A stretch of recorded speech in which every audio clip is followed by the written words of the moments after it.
chosen ones. Have you ever felt the subtle shift in the air when your light starts to shine a little brighter? People who once cheered for you suddenly fall silent. Their smiles fade, their compliments disappear, yet their eyes seem to follow your every move. That's not paranoia, it's human psychology at work. You see, when your spirit elevates, it naturally unsettles those still battling their own shadows.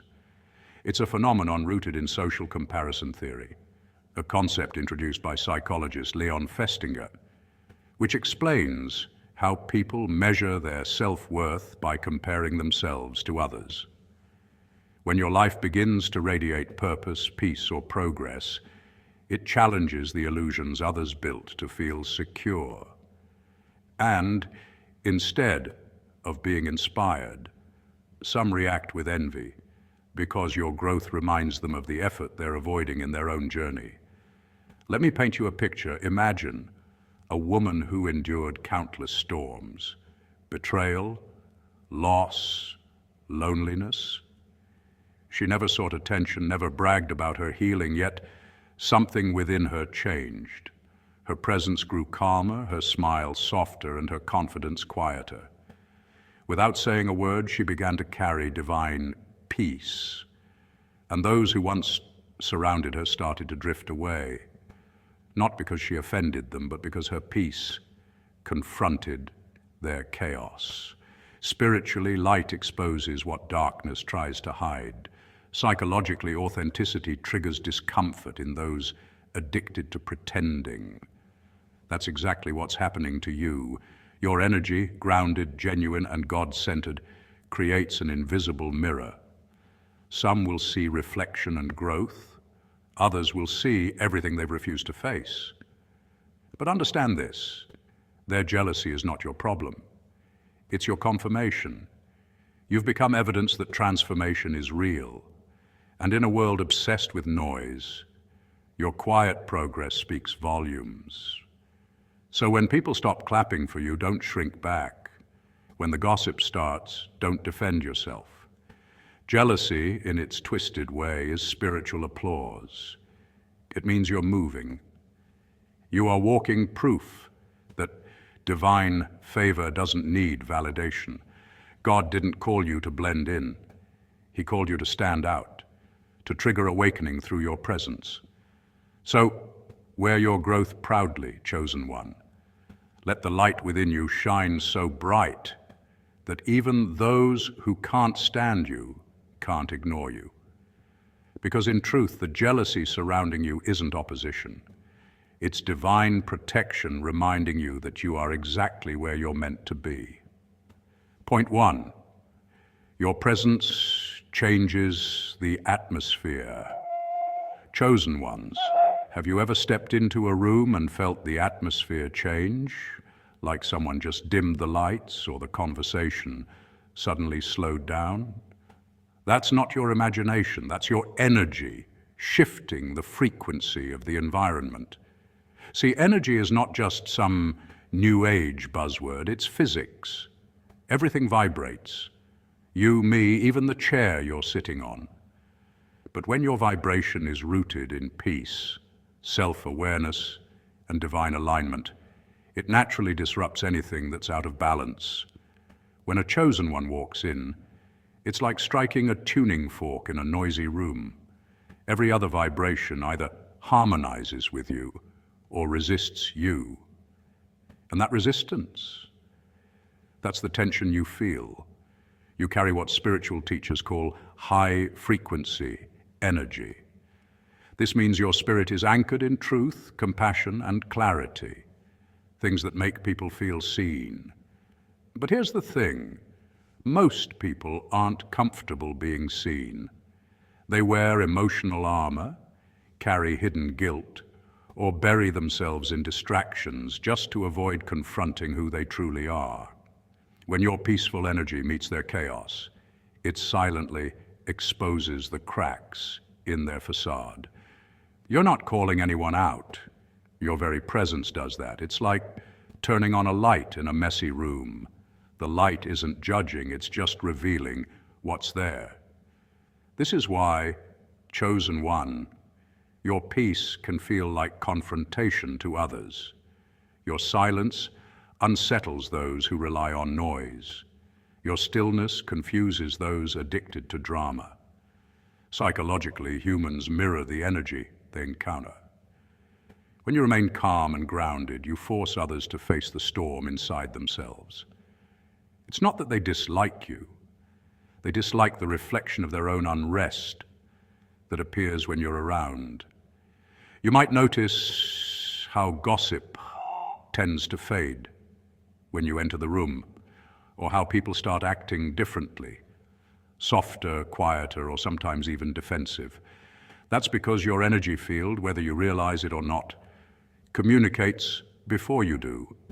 According to research on electromagnetic fields by the HeartMath Institute, the human heart emits an energy field that can be detected up to several feet away, and that field carries emotional information. So yes, people really can feel your peace, your love, and your authenticity before you even speak. And when their frequency doesn't match yours, they feel it too, like static on a radio station that's not tuned right. Some people, especially those living in constant chaos, misinterpret your peace as superiority or arrogance. But that's just projection. They can't fathom how someone can stay unbothered in a world that thrives on reaction. They mistake your emotional discipline for distance, when in truth it's divine focus. The chosen ones are wired differently, not to blend in, but to raise the vibration of every space they enter. You don't need to shout your truth. Your aura does the talking. And here's the beautiful part. While some may shrink away, others will be drawn to you like a flame in the dark. Those who are ready for healing will find comfort in your presence.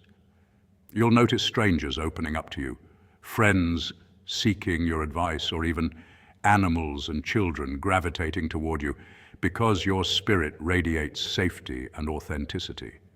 So keep walking in that quiet confidence, chosen one. You don't have to prove your light to anyone. Your silence dismantles lies louder than any argument ever could. You are a living reminder that peace is power and authenticity is rebellion.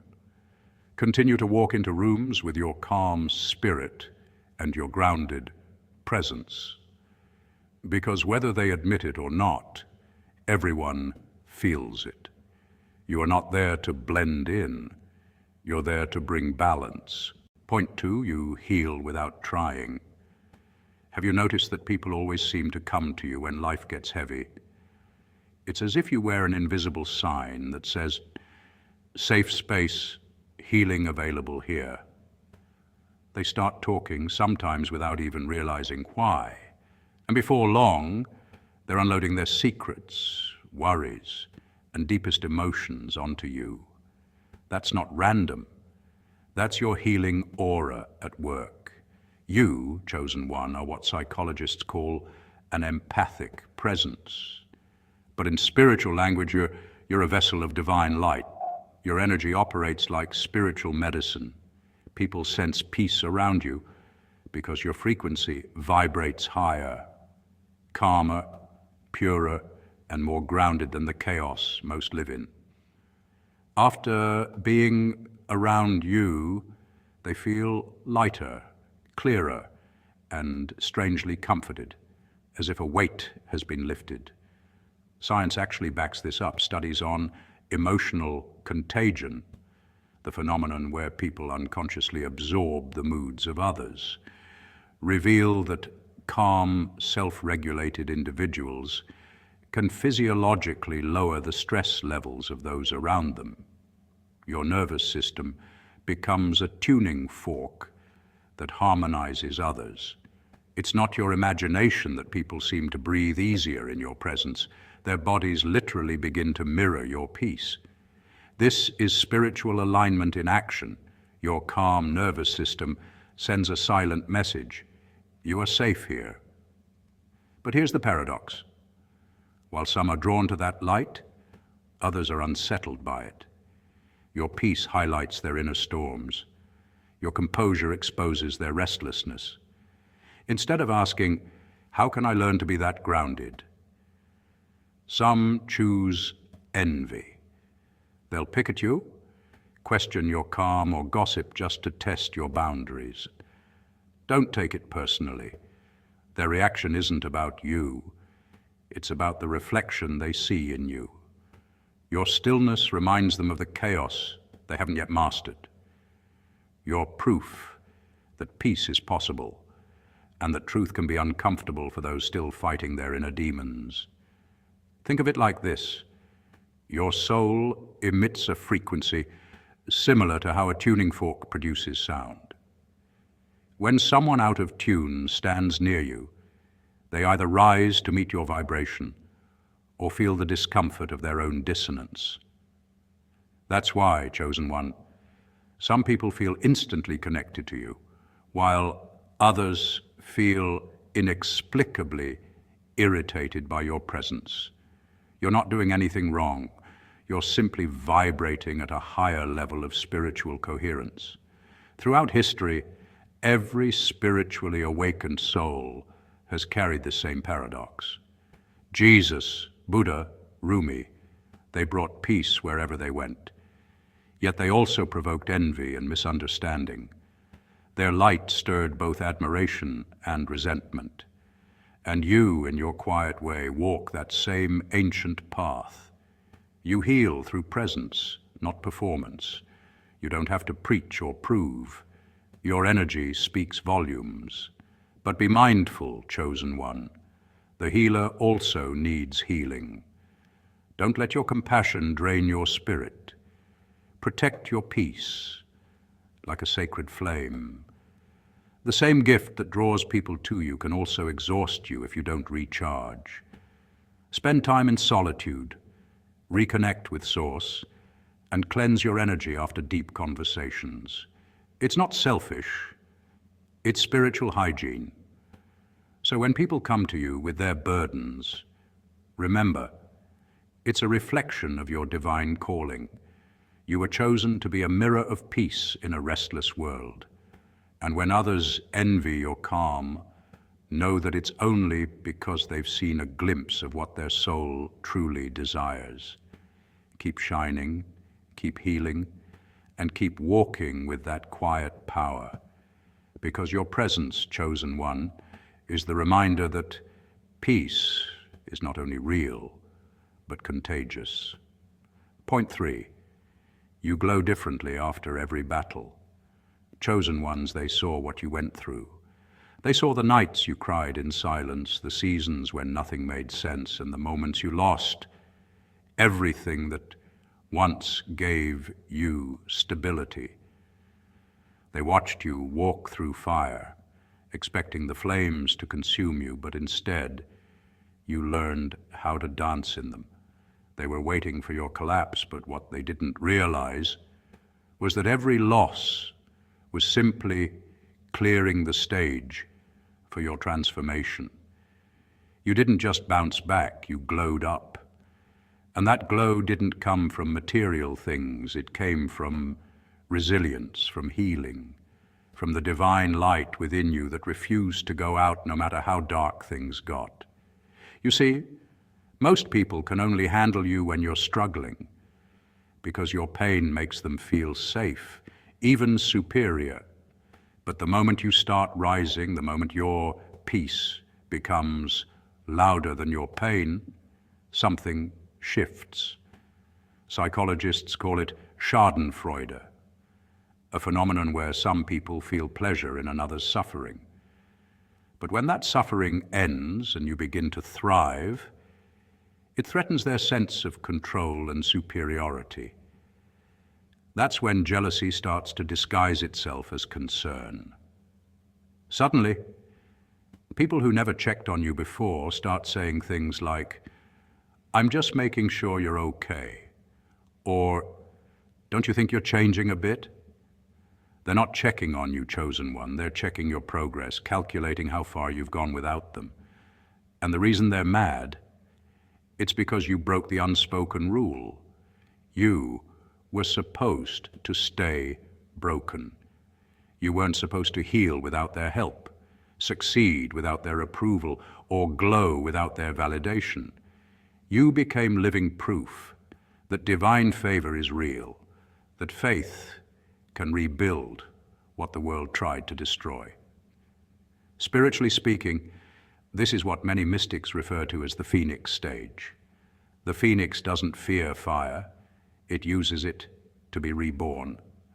The flames that others hoped would end you only refined you, burned away the weakness, the doubt, and the attachments, until all that was left was your essence, strong, wise, and unshakably divine. Even science backs this transformation. Studies in post-traumatic growth show that after deep suffering, many individuals develop heightened inner strength, spiritual awareness, and empathy. You didn't just survive hardship. Your brain and spirit literally rewired themselves to handle life with deeper wisdom. What others call luck or coincidence is actually your alignment. You learned to trust divine timing, to let go of what was draining you, and to make peace with what couldn't be changed. Now, every time you walk into a room, your energy speaks before you do. You carry a calm that unsettles the insecure. Your confidence is quiet, but it's magnetic. They can't understand how you went from broken to balanced, from anxious to anchored, from overlooked to unstoppable. But you know the secret. You stopped looking for validation outside of yourself and started drawing it from the source within.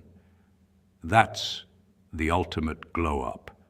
Not new clothes, not success, but self-mastery. So yes, they're mad. Not because you did something to them, but because you did something for yourself. You healed. You are elevated. You proved that divine protection doesn't prevent the storm. It carries you through it. Remember this, chosen one. When God restores, He doesn't bring you back to where you were. He upgrades you to where you were always meant to be. That's why they stare. That's why they whisper. Because you became the miracle they never believed could exist right in front of them. Point 4, your blessings expose hidden enemies. When God starts blessing you, chosen one, it doesn't just elevate your life, it reveals hearts. Blessings have a strange way of shining a light into the dark corners of people's souls. When you were struggling, some smiled, not out of sympathy, but out of silent satisfaction. Your pain made them feel taller, and your silence made them feel superior. They loved the version of you that needed help, that doubted yourself, that dimmed your light to keep the peace.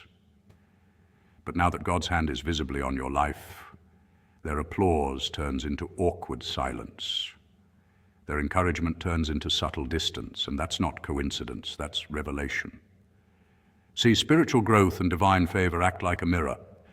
When your energy rises, it exposes everything around you that can't go with you. This isn't just poetic, it's psychological.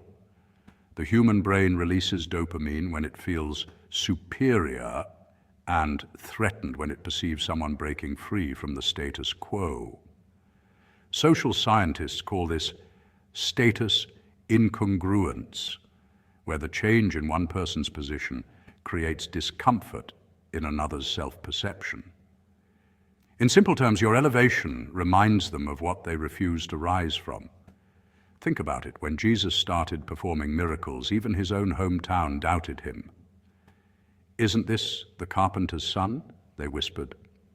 The same people who once watched him grow suddenly couldn't accept his glory. Why? Because it challenged their comfort zone. The divine glow in you, chosen one, will do the same.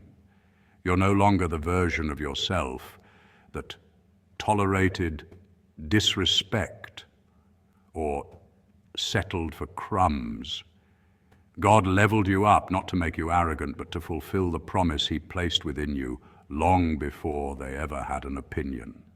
But here's the thing, don't shrink your success just to make others feel safe. When you start toning down your joy or hiding your blessings, you're dimming a light God intentionally ignited.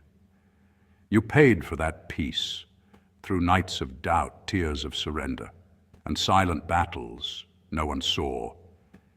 You earned that glow through faith, through perseverance, through saying no when your flesh wanted to quit. You didn't stumble into this version of yourself, you grew into it. People often say, money changes you. But the truth is, blessings reveal you. They peel back the layers to show your real heart. And they reveal who's truly happy for you and who was only comfortable when you were beneath them. Envy doesn't always come dressed in hatred. Sometimes it wears a smile and calls you friend. That's why discernment is part of your blessing. God doesn't just elevate you. He also separates you. Every divine upgrade comes with a divine unfriending. Don't be surprised when the ones who cheered your pain can't handle your peace. Their discomfort isn't your responsibility to fix. Your job is to keep walking tall, knowing that your glow is divine confirmation. The more God blesses you, the more he's trusting you to handle the shift with grace. Blessings test character, not just yours, but everyone's around you. Some will admire your growth, others will quietly compete with it. But your focus must remain on gratitude, not approval. So walk tall, chosen one. Let your blessings speak louder than explanations. Let your peace be your proof. The same mouths that whispered doubt will eventually have to witness your transformation. And when they do, don't shrink, shine. Because every glow you carry now is a reflection of what God brought you through. You're not rising to make others uncomfortable. You're rising because you refuse to stay where you didn't belong. Point 5, your humility confuses the proud. You could brag, but you don't. You could flex, but you don't. And that confuses the prideful. They can't understand how you carry so much grace without arrogance.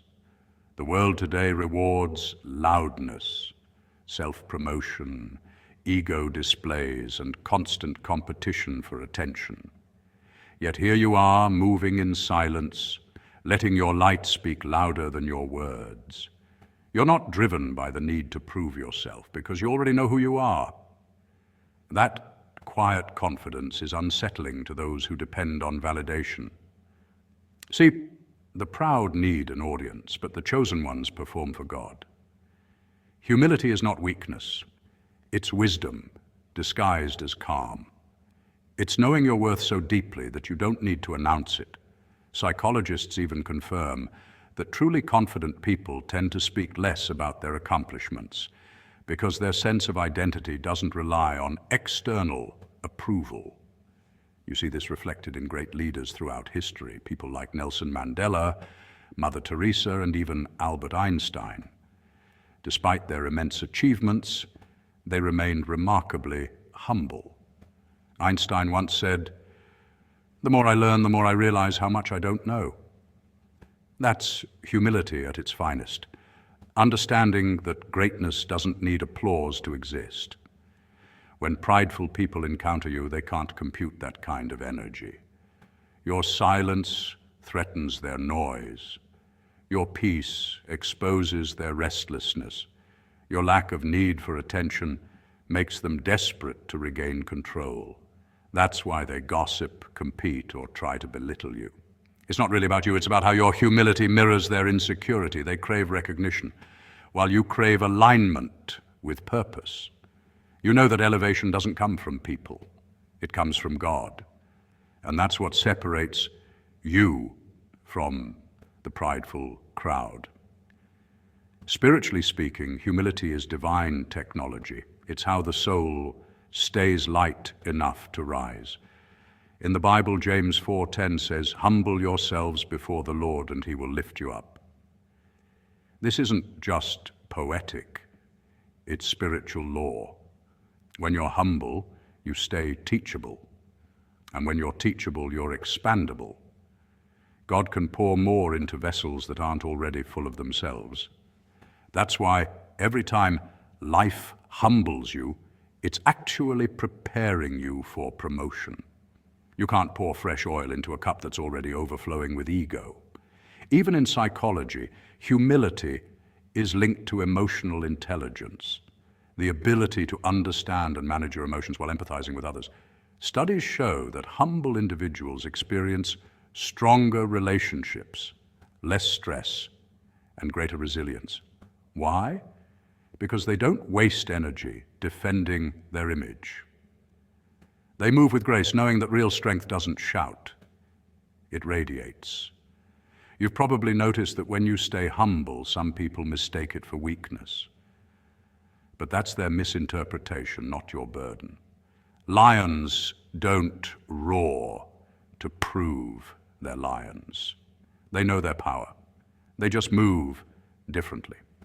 That's the essence of being a chosen one, walking in authority without arrogance, shining without showboating, and thriving without theatrics.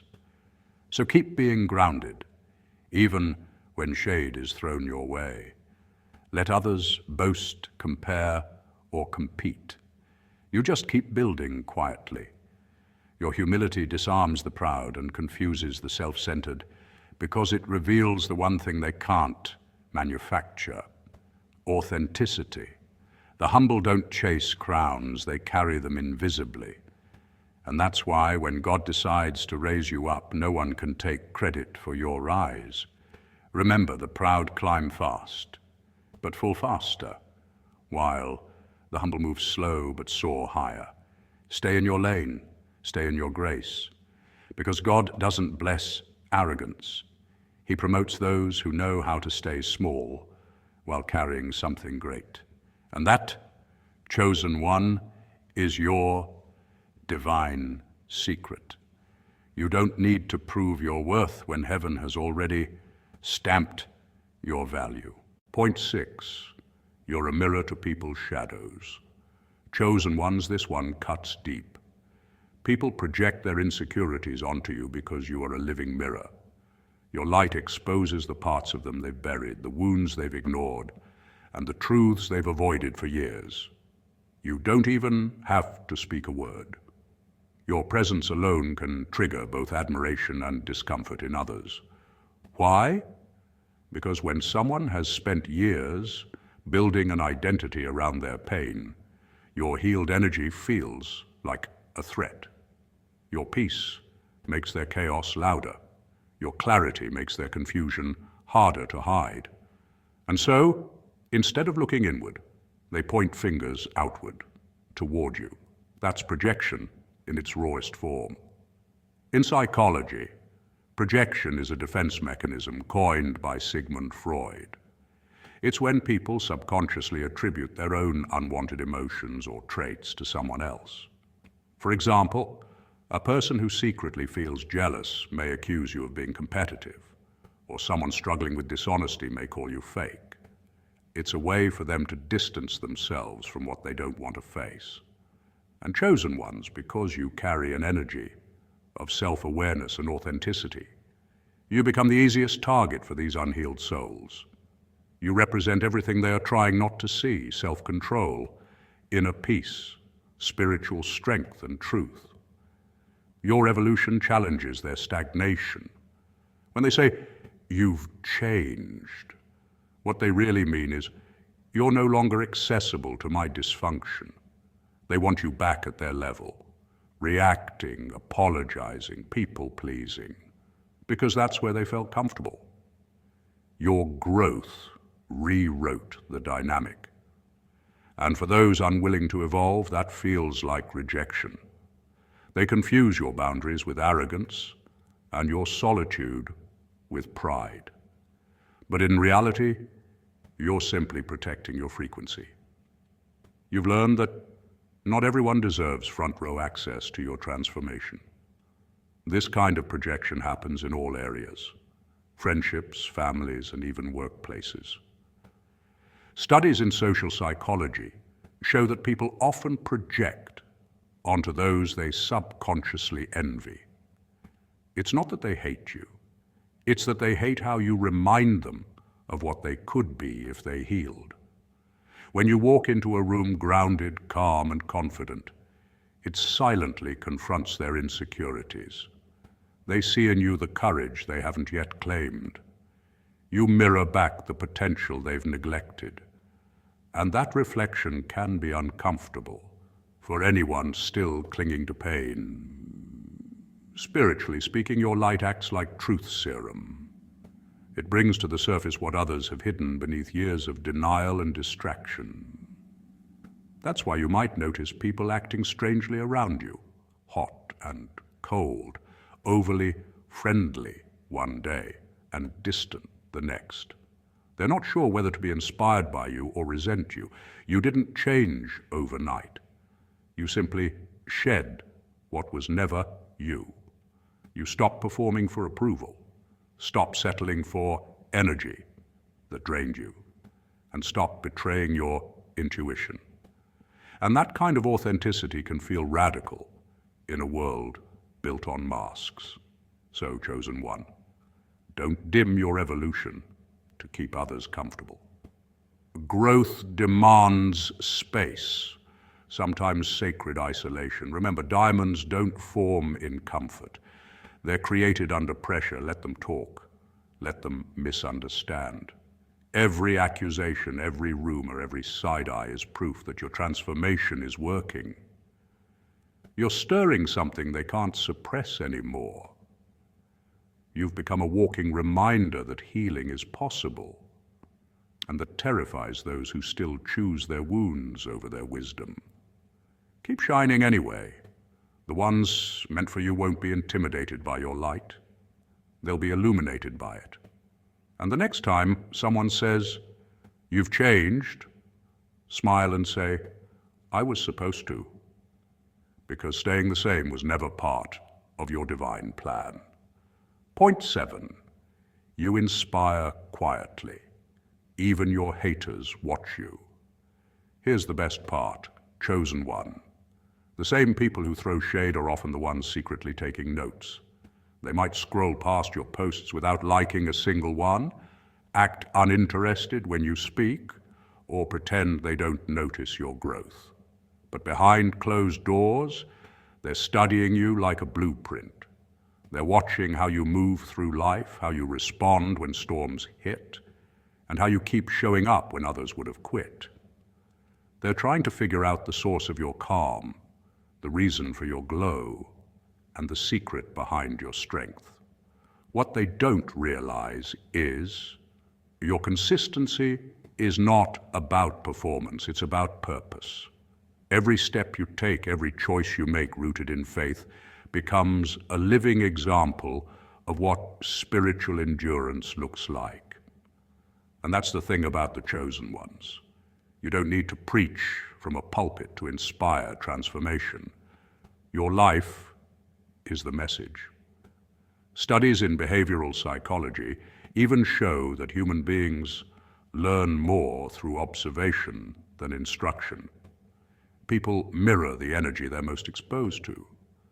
So even those who envy you, who once mocked you, are subconsciously adapting to your vibration. When they see how you carry peace instead of bitterness, faith instead of fear, and gratitude instead of gossip, something inside them begins to shift. You become a silent teacher in a noisy world. You are planting seeds without even realizing it. Every time you choose love over revenge, patience over panic, or faith over frustration, you're sowing spiritual seeds into the hearts of those around you. Some seeds may fall on rocky ground, those who refuse to grow, but others will take root and bloom in their own time. That's the divine irony. Those who once tried to dim your light end up finding their way by it. Your peace, chosen one, is not passive, it's revolutionary. In a society addicted to outrage and attention, your calm defies the system. Your consistency is a rebellion against chaos. It tells the world that stability and serenity are still possible, even in uncertainty. You've become living proof that faith is not just belief, it's motion. You keep walking even when you can't see the full path, and that walk itself is a sermon. So keep shining, keep moving, and keep being the living evidence of what divine alignment looks like. Because even if they never clap for you, they can't stop learning from you. Chosen ones, jealousy often becomes the background noise that hums beneath every step of your elevation. It isn't a reflection of your flaws, but a signal of your growth. When God begins to move in your life, the frequency of your energy shifts, and not everyone around you is tuned to that wavelength. People may act distant, dismissive, or even resentful, not because you've wronged them, but because your progress silently exposes their stagnation. Psychologically, this is known as status dissonance, when people subconsciously feel threatened by someone breaking the limits they've accepted for themselves. Spiritually, it's a divine test of focus. When God starts moving in your life, He doesn't ask for permission from those who once underestimated you. That means you're not meant to dim your light for anyone still squinting at your glow. You were never sent to please the crowd. You were called to fulfill purpose. So keep shining even when others whisper. Keep growing even when others doubt. Your light carries a sacred vibration that awakens others, even those who resist it. Jealousy may surround you, but it cannot stop what is divine. Stay grounded in prayer, anchored in humility, and confident in your calling. Because while others talk about your rise, heaven is writing your legacy. One step, one miracle, one transformation at a time.